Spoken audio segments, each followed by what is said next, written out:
Bienvenue dans cette nouvelle vidéo de Lexical Info. Dernière minute, la CEDEAO lève officiellement les sanctions contre le Niger. N'oubliez pas de vous abonner juste en bas de cette vidéo. Lors du sommet extraordinaire de la conférence des chefs d'État et de gouvernement de la CEDEAO, tenu le samedi 24 février 2024 à Abuja, l'une des décisions prises a été la levée des sanctions à l'encontre du Niger. La CEDEAO cède finalement devant les putschistes nigériens. La conférence des chefs d'État et de gouvernement de cette instance sous-régionale a décidé de mettre fin aux sanctions imposées au Niger avec effet immédiat. La CEDEAO a également donné un ultimatum à la junte pour rétablir l'ordre constitutionnel et réintégrer le président déchu, Mohamed Bazoum, dans un délai d'une semaine, sous peine d'autres mesures, y compris une intervention militaire.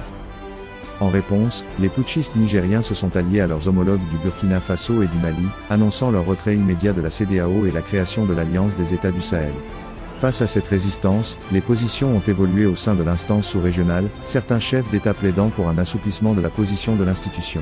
Cela a conduit à la levée des sanctions contre le Niger le samedi 24 février 2024. La décision de se retirer de la CEDEAO a été perçue comme dangereuse par certains et irréfléchie par d'autres, bouleversant ainsi les positions de l'organisation sous-régionale.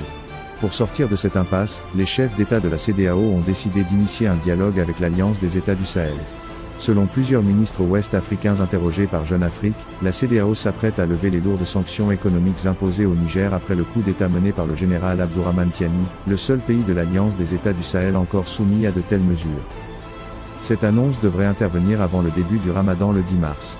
Malgré l'appréhension de quelques États, l'objectif est d'éviter que cette décision soit interprétée comme une capitulation face au chantage.